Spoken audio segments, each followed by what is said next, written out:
ಅದೀಗ ಎಲ್ಲಿ ಸ್ವಾಮೀಜಿ ಬರುತ್ತೆ? ಹಾ, ಹೌದು, ಸ್ವಾಮೀಜಿ ಫೋನ್ ಮಾಡಿದ್ರಾ? ಮಾಡಿದ್ರೀಗ? ಹಾ, ನಂಗೂ ಈಗ ಎಲ್ಲಿದ್ರು ಮಾತಾಡ್ತೀನಿ. ಎಲ್ಲಿ ಬರುತ್ತೆ ಅಂತ ಮಾಹಿತಿ ಎಲ್ಲ ಚೆಕ್ ಸಿಕ್ಕಿದ್ರು. ಮಾಡ್ತಾರಂತೆ ಅವರು ಸಹ ಅಲ್ಲ. ಹಾ ಹೌದು. ಅವ್ರ ಮೂಲತಃ ಚಿಕ್ಕಮಂಗ್ಳೂರಾ? ನನಗೂ ಗೊತ್ತಿಲ್ಲ ಮಾರಾಯ ಹೌದಾ? ಎಲ್ಲಿ ಅಂತ.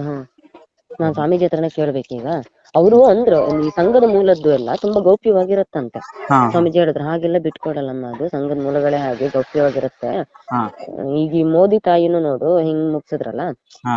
ನಾನ್ ಮೋದಿ ತಾಯಿ ಆಗಿರೋದಕ್ಕೆ ಅಷ್ಟೆಲ್ಲ ನ್ಯೂಸ್ ಆಯ್ತು, ಇಲ್ಲ ಅಂತಂದ್ರೆ ಸಿಂಪಲ್ ಆಗಿ ಅದ್ ಮುಗಿಸ್ಬಿಡ್ತಾರೆ. ಓ ಹಾಗಾಗಿ ಎಲ್ಲಿಗ್ ಬರುತ್ತೆ ಏನು ಅಂತ ಗೊತ್ತಾಗೋದಿಲ್ಲ. ಅದೆಲ್ಲ ಅಯ್ಯಯ್ಯೋ. ಪ್ರಚಾರಕರ ಜೀವನ ಶೈಲಿನೇ ಹಂಗಿರುತ್ತೆ. ಅವ್ರು ಯಾವಾಗ್ಲೂ ಸುದ್ದಿ ಆಗಬಾರದು ಅನ್ನೋ ರೀತಿಲೇ ಬದುಕಂತ ಜೀವನ ಶೈಲಿ ಅವರದ್ದೆಲ್ಲ. ಹಂಗಾಗಿ ನಾನು ಮಾಹಿತಿ ತೆಗಿಯಕ್ ಟ್ರೈ ಮಾಡ್ತೀನಿ ಈಗ. ತೆಗೆದ್ರೆ ಸ್ವಾಮೀಜಿ ಹೋಗ್ತೇನೆ ಅಂತ ಹೇಳಿದ್ದಾರೆ. ಓ, ನಾವು ನಿಂಗು ಹೋಗ್ಬೋದಲ್ಲ? ಹೇಳಿದ್ರ? ಅದೇ ಅದೇ ಹಾಗೆ ನನಗೂ ಹೇಳಿದ್ರು ಈಗ ಅವರು. ಅದೇ ಗಗನ್ ಹೋಗ್ಬೋದು ಅನ್ಸುತ್ತಲ್ಲ. ಗಗನ್ ಹೋಗ್ಬೋದು ಅನ್ಸುತ್ತೆ. ಅದೇ ಅವನಿಗೆ ಅವನು. ಫೋನ್ ಮಾಡ್ತಾ ಇದ್ದೇನೆ, ಫುಲ್ ಬಿಸಿ ಬರ್ತಿದೆ. ಅವನಂತೂ ಕೈ ಕಾಲು ಅಲ್ಲಾಡದೆ ಇರಂಗ ಇದ್ದಾನೆ. ಅವನು ಅದೇ ಅಂತಿದ್ದ, ನಾನು ಒಂದೇ ತಿಂಗಳ ಗ್ಯಾಪ್ ಅಲ್ಲಿ ಅಮ್ಮನ್ನು ಕಳ್ಕೊಂಡೆ, ಈ ಕಡೆ ತಂದೆಗಿಂತ ಜಾಸ್ತಿ ಇದ್ರೆ ಅವರನ್ನು ಕಳ್ಕೊಂಡೆ, ನನ್ ಜೀವನದಲ್ಲಿ ಏನ್ ಆಗ್ತಿದೆ ಅಂತ ನಂಗೆ ಗೊತ್ತಾಗ್ತಿಲ್ಲ ಅಂತ ಅಂತಿದ್ದ. ನನ್ ಗೋಲ್ ನೋಡಕ್ ಆಗ್ತಿಲ್ಲ ಅಂತ. ಅವ್ನ್ ಬೇರೆ ಹೆಂಡತಿನ ಕರ್ಕೊಂಡ್ ಪಾಪ ಕುಲದೇವ ದೇವಸ್ಥಾನಕ್ಕೆ ಹೊರಟಿದಾನಂತೆ, ಅಯ್ಯೋ, ಮೊನ್ನೆ ಇಲ್ಲಿ ಸಿಕ್ಕಿದ್ರು ತಮಿಳ್ನಾಡು. ಮರ್ರೆ ನಮ್ಗೆ. ಹೌದು, ಹೇಳ್ದ ಹಾ. ಸಿಕ್ಕಿದ್ರು ಅಂತ ಅಂದ. ಅವನು ಈಗ ಮದ್ವೆ ಆಗಿದ್ದಷ್ಟೇ ಅಲ್ಲ, ಅವ್ರ ಹೌದು. ಮೂಲ ಎಲ್ಲ ತಮಿಳ್ನಾಡಿನವ್ರು ಅವರು. ಓ ಹೋ ಹೋ. ಹಾಗಾಗಿ ಅಲ್ಲಿಗೆ ಕುಲದೇವ್ರ ದೇವಸ್ಥಾನಕ್ಕೆ ಹೊರಟಿದಾನಂತೆ. ನಾನು ಏನು ಮಾಡಕ್ ಆಗದೆ ನನ್ ಗಾಡಿ ಸೈಡ್ ಹಾಕೊಂಡ್ ಕೂತಿದ್ದೀನಿ, ದಮ್ಮಯ್ಯ ನಂಗೆ ಫೋನ್ ಮಾಡ್ಬೇಡ, ನಾನೊಂದ್ 10 ನಿಮಿಷ ಸೈಲೆಂಟ್ ಆಗ್ತೀನಿ ಅಂತ ಅಂದ. ಏನ್ ಹೇಳದ್ ನಂಗೆ ಗೊತ್ತಾ, ನಂಗೆ ಬಾಯಿ ಎಲ್ಲ ಮುಣುಗ್ತಾ ಉಂಟು ಪ್ರಸನ್ನ. ನಮ್ಗೆ ಅದು ಸ್ವಾಮೀಜಿ ಎಲ್ ನಾನ್ ಮಾಹಿತಿ ತೆಗಿತೀನಮ್ಮ ಅಂತ ಹೇಳ್ತಿದಾರೆ ಈಗ. ಹಾ ಏನ್ ಮಾಡ್ತೀನಿ, ನಾನ್ ಡೆಲ್ಲಿಗಾದ್ರೆ ಡೆಲ್ಲಿಗೆ, ಹಾ ಕಾಶ್ಮೀರಕ್ಕೆ ನಾನು ಹೊರಡ್ಬೇಕು ನಾನು ಹಾ. ಅಂತಂದ್ರ ಸ್ವಾಮೀಜಿ. ನಾನು ಸ್ವಾಮೀಜಿನ ಸ್ವಲ್ಪ ಫಾಲೋ ಅಪ್ ಮಾಡ್ತೇನೆ ಏನಾಯ್ತು ಅದೇ ಅಂತ. ನಮ್ಗೊಂದ್ ನೀವು ಗೊತ್ತಾದ್ರೆ ನಾವು ಫಂಕ್ಷನ್ ಮುಗಿಸಿ ನಮ್ಗೆ ಮಾಡ್ಬೋದಿತ್ತು. ಒಂದ್ಸಲ ಹೋಗಿ ಹೌದ್ ಮರೆ, ಒಂದ್ ಮುಖ ನೋಡಿ ಬರ್ಬೇಕು ಮರೆಯ. ಛೆ, ಎಂತ ಆಗತ್ತೆ ಅಂತ ಗೊತ್ತಿಲ್ಲ ಅಲ್ಲ. ಇಡೀ ಇದು ಹಂಗ ಜೀವನನೇ ಇದ್ ಇಡೀ ಮಾಡಿದ್ರು. ಜೀವನ ಸಂಘಟಕವಾಗಿ ಕೊಟ್ಟು ಮದುವೆ ಆಗಿಲ್ಲ ಅಲ್ಲ ಅವರು? ಎಲ್ಲಿ ಪ್ರಚಾರಕ್ಕಲ್ಲ, ಎಲ್ಲಿ ಮದುವೆ. ಪ್ರಚಾರಕರು, ಹೌದು. 32-33 ವರ್ಷ ಪ್ರಚಾರಕ್ಕೆ ಅಂದ್ರೆ ಸಣ್ಣ ವಿಷಯನ ಮರೆ. ಶಟ್. ಹೆಚ್ಚಿನವ್ರಿಗೆ ಯಾರಿಗೂ ಗೊತ್ತಿಲ್ಲ ಸ್ವಾಮೀಜಿ ಅಂದ್ರೆ ಅದು ಹಾಗೆಲ್ಲ ಗೊತ್ತೂ ಆಗಲ್ಲಮ್ಮ. ಹಾ ಹಾ ಪ್ರಚಾರಕರ ಜೀವನನೇ ಹಂಗಿರುತ್ತೆ, ಯಾರಿಗೂ ಗೊತ್ತಾಗಲ್ಲ, ಹಾ ಎಲ್ಲ ಸುದ್ದಿನೂ ಆಗೋದಿಲ್ಲ. ನಾನೀಗ ಮಾಹಿತಿ ತೆಗಿಯಕ್ ಟ್ರೈ ಮಾಡ್ತೀನಿ ನಾನು ಈಗ. ಹಾ. ಅಲ್ಲಿ ಯಾರ್ದಾದ್ರು ಅವ್ರು ಅಂದ್ರು ಇಲ್ಲೇ ಎಲ್ಲ ಆಗಿದ್ರೆ, ಇಂಡಿಯಾದೊಳಗಡೆ ಆಗಿದ್ರು ನಡೀತಿತ್ತು ನಮ್ಗೆ. ಹಾ. ಅದು ಆಚೆ ಸೈಡ್ ಅಲ್ವಾ, ಕಾಶ್ಮೀರದಲ್ಲ ಅಷ್ಟು ಮಾಹಿತಿ ಬರೋದಿಲ್ಲ, ಫೋನ್ ನೆಟ್ವರ್ಕ್ ಇಲ್ಲ, ಹಾ. ಅಲ್ಲೆಲ್ಲ ಇಂಟರ್ನೆಟ್ ಇಲ್ಲ ಅಲ್ಲ. ಈ ಮೋದಿ 370 ತೆಗ್ದ್ಮೇಲೆ ಇಂಟರ್ನೆಟ್ ಎಲ್ಲ ಬಂದ್ ಮಾಡಿದಾರಲ್ಲ ಅಮಿತ್ ಶಾ.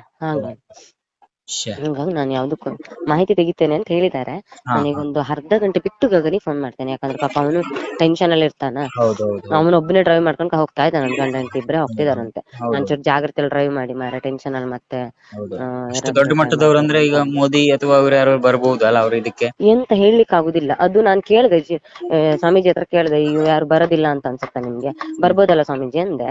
ಹಾ. ಇಲ್ಲಮ್ಮ ಪ್ರಚಾರಕರು ಅಂದ್ರೆ ಹಂಗೆ, ನಾಳೆ ಮೋದಿ ಸತ್ರು ಯಾರು ನೋಡಕ್ ಹೋಗಂಗಿಲ್ಲ. ಹ್ಮ್ ಹ್ಮ್ ಮೋದಿ ಪ್ರಧಾನಿ ಆಗಿರೋ ತನಕ ಮಾತ್ರ ಸತ್ರ ನೋಡ್ತಾರೆ. ಹ್ಮ್ ಪ್ರಧಾನಿಯಾಗಿ ಕೆಳಗಡೆ ಇಳಿದ ಮರುದಿನ ಪ್ರಚಾರಕ್ಕಾಗಿದ್ರೆ ಹ್ಮ್ ಅಷ್ಟೆಲ್ಲ ಸುದ್ದಿನೂ ಮಾಡಲ್ಲ, ಯಾರು ನೋಡಕ್ಕೂ ಹೋಗಲ್ಲ. ಹಬ್ಬ ಅಂತಂದ್ರೆ ಹ್ಮ್ ಒಂದ್ ಫೋನ್ ಮಾಡಿ ಅಲ್ಲಿನ ಕಾರ್ಯಕರ್ತರಿಗೆ ಫೋನ್ ಮಾಡಿ ವಿಚಾರಿಸ್ಬೋದು ಅಷ್ಟೇ. ಹ್ಮ್ ಹ್ಮ್ ಮತ್ತೆ ತೀರಾ ಅದೆಲ್ಲ ಮಾಡೋದಿಲ್ಲ. ಹ್ಮ್ ಹ್ಮ್ ಸಂಘಟನಾತ್ಮಕವಾಗಿ ಏನಾದ್ರು ಇದಿದ್ರೆ ಇದು ಅಂದ್ರೆ ಇಲ್ಲಿ ಈಗ ಸಂತೋಷ್ ಇದೆಲ್ಲ ಆ ತರದ ಸಿಚುವೇಶನ್ ನಲ್ಲಿ ಇದ್ರೆ ಹ್ಮ್ ಮೀಡಿಯಾದವ್ರು ಬೇಕು ಅಂತ ಸುದ್ದಿ ಮಾಡ್ತಾರ ಹೊರತು ಸಂಘ ಪರಿವಾರದವ್ರು ಯಾರು ಸುದ್ದಿ ಮಾಡೋದಿಲ್ಲ ಹ್ಮ್ ಹ್ಮ್ ಅಂತಂದ್ರು ಸ್ವಾಮೀಜಿ.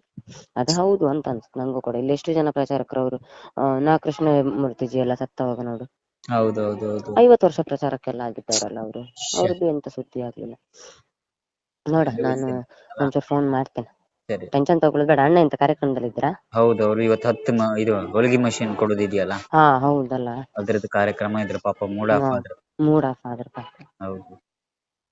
ಎಂತ ಮಾಡುದು, ಟೆನ್ಷನ್ ತಗೊಳೋದು ಬೇಡ ನೋಡೋದು ಎಂತಾರು ಎಲ್ಲಿಗ್ ಹೋಗುತ್ತೆ. ಹೋಗುವಂತ ಮಾಹಿತಿ ಅದೇ ಏನಾದ್ರು ಹೋಗುವಂತ ಸಿಕ್ಬಿಟ್ರೆ. ಮಾಹಿತಿ ಇದ್ರೆ ನಾನೀಗ ನಾಳೆ ಗಜೇಂದ್ರಗಡ ಕಾರ್ಯಕ್ರಮ ಕ್ಯಾನ್ಸಲ್ ಮಾಡಿ ಹೊರಡುದೆ ಈಗ. ಅದೇ ನಾನು ಸ್ವಾಮೀಜಿಗೆ ಹೇಳಿದ್ದೇನೆ, ಸ್ವಾಮೀಜಿ ನೀವು ಹೋಗುದಾದ್ರೆ ನಂಗೆ ಹೇಳಿ, ನಾನು ಬರ್ತೇನೆ ಅಂತ. ಅದೇ. ಹಾ ಹಾ. ಒಟ್ಟಿಗೊಂದು ಹೋಗಿ ಬಂದ್ಬಿಡ್ವಾ, ಹೌದೌದು, ಎಂತ ಆಗತ್ತೆ ನಮ್ಗೊಂಚೂರು ಅಂತ ಹೇಳಿಬಿಡಿ. ಗೊತ್ತಿಲ್ವೇ. ಹಾ. ಅದೇ ಒಟ್ಟಿಗೆ ಪ್ಲಾನ್ ಮಾಡಿ ಹೋಗು. ನಾನು ಎಂತೂ ಈ ಕಾಶ್ಮೀರ ಆದ್ರೆ ಕುಂಟಾಪುರದಲ್ಲಿದ್ದೆ, ಕಾಶ್ಮೀರ. ನಾನೀಗ ಹೊರಡ್ಬೇಕಿತ್ತು ಗಜೇಂದ್ರಗಡಕ್ಕೆ. ನಾನೊಂದ್ ಸ್ವಲ್ಪ ವೆಯ್ಟ್ ಮಾಡ್ತೆ, ಹಾ ಹಾ ಹಾ. ವೆಯ್ಟ್ ಅದೇ. ಮಾಡಿ ಅಲ್ಲ ಒಂದ್ ಹೌದು, 4 ಗಂಟೆ ತನಕ ಕಾದು. ಕಾಶ್ಮೀರ ಆದ್ರೆ ಕಾಶ್ಮೀರ. ಅಲ್ಲ ಇನ್ ಇಲ್ಲ. ಹ್ಯಾಂಗೆ ಪ್ರಸಾದ್, ಅದಕ್ಕೆಲ್ಲ ಅಲ್ಲೆಲ್ಲ ಫ್ಲೈಟ್ ಎಲ್ಲ ಇರುತ್ತಾ ಡೈರೆಕ್ಟ್? ಹಾ, ಫ್ಲೈಟ್ ಇರುತ್ತೆ. ಮಂಗಳೂರಿಂದಲೇ ಇರುಕ್ಕಿಲ್ಲ, ಬೆಂಗಳೂರಿಂದ ಇರ್ಬೋದೇನೋ ಅಲ್ಲ. ಏರ್ ಆಂಬುಲೆನ್ಸ್ ಅಂತ ಇರುತ್ತಲ್ಲ, ಅದೆಲ್ಲ ಹಾ ಹಾ. ವ್ಯವಸ್ಥೆ ಮಾಡ್ತಾರಂತೀರಾ. ಎಂತದೋ ಮಾರೆ. ಅಲ್ಲ ಈಗ ನಾವು ಹೋಗುದಾದ್ರೆ, ನಾವು ಹೋಗುದಾದ್ರೆ ಫ್ಲೈಟೇ, ಬೆಂಗಳೂರಿಂದ ಫ್ಲೈಟ್ ಇರುತ್ತಂತ್ಯಾ? ಬೆಂಗಳೂರಿಂದ ಫ್ಲೈಟ್ ಇತ್ತು ಡೈರೆಕ್ಟ್ ಈಗ ನಾವು ಹೋಗುದಾದ್ರು ಈಗ ಶ್ರೀನಗರ್. ಮಂಗಳೂರಿಗೆ ಹೋಗಿ ಮಂಗಳೂರಿಂದ ಹ್ಮ್. ಇದಕ್ಕೆ ಹೋಗಿ ಕನೆಕ್ಟ್ ಮಾಡ್ಬೇಕು. ಹೌದು. ನೋಡ ಬಟ್ ನಾನು ಒಂದೇ ಚೆಕ್ ದಿವಸ ಇವಾಗ ಆಗಿರೋದು, ಒಂದೇ ದಿವಸದಲ್ಲಿ ಮುಗಿಸೋ ಡೌಟ್, ನಾಳೆವರೆಗೂ ಇದ್ ಮಾಡ್ಬೋದು. ಎಂತದ ಮಾರಾಯ. ಒಂಚೂರು ಮಾಹಿತಿ ಸಿಕ್ಕಿದ್ರೆ ಹೇಳಿ. ವಿಚಾರಿಸ್ತೀನಿ ಅಡ್ಡಿಲ್ಲ. ಸರಿ ಹಾ ಸರಿ ಸರಿ. ಮತ್ ನಾನ್ ಗಗನಿಗೆ ಮಾಡಲ್ಲ ಫೋನ್. ಹಾ ಬೇಡ ಟೆನ್ಷನ್ ಆಗುತ್ತೆ. ನೀವೇ ಮಾಡಿ. ಸರಿ ಹಾ ಆಯ್ತು ಸರಿ. ಬೆಂಗಳೂರಿನಿಂದ ಮಂಗಳೂರುವರೆಗೆ, ಬೀದರ್ನಿಂದ ಚಾಮರಾಜನಗರದವರೆಗೆ ನಿಮ್ಮ ಸುದ್ದಿ ನಿಮ್ಮದೇ ಭಾಷೆಯಲ್ಲಿ ಕರ್ನಾಟಕ ತಕ್.